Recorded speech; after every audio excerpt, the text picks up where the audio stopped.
Nous sommes en France, au bord de l'océan Atlantique, et des deux côtés de l'Atlantique existent deux blocs politiques de taille et de niveau de vie comparables, les États-Unis d'Amérique et l'Union européenne. Les États-Unis d'Amérique ont comme devise « E pluribus unum », c'est-à-dire « à partir de plusieurs peuples, un seul ». Donc ça veut dire une uniformisation de la langue, des modes de vie, de la culture, pour ne plus faire qu'un seul peuple. Au contraire, en Europe, la devise, c'est l'unité dans la diversité. C'est-à-dire que cette diversité des peuples d'Europe n'est pas destinée à disparaître, voire même peut-être elle est destinée à se développer.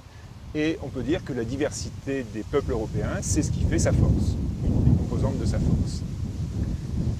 Cette diversité de langues et de cultures ne pose pas de problème tant que les peuples n'ont pas de rapport entre eux, que les citoyens ne sont pas obligés de parler une langue qu'ils ne connaissent pas de leurs voisins.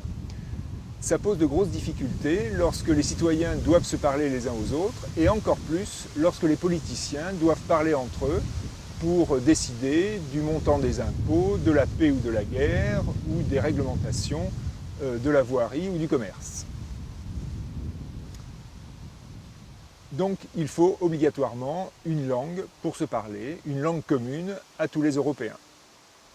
Cette langue doit être suffisamment facile pour être apprenable par tous les citoyens de l'Union, suffisamment précise et claire pour qu'il n'y ait pas d'ambiguïté dans sa compréhension.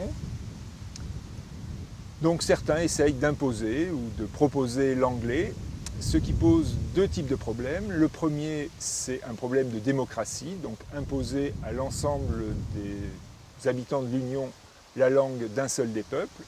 Le deuxième, et le plus important, c'est que ça n'est pas une langue très facile, ça n'est pas une langue très précise, ni très claire, pour ceux qui n'ont pas l'habitude de la parler. Et par conséquent, ça n'est pas une langue qui résoudra les problèmes de communication linguistique de l'Europe.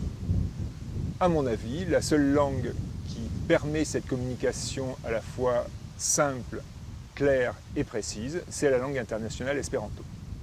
Et c'est donc pour ça que j'essaye de faire développer l'emploi de l'espéranto dans les instances de l'Union européenne.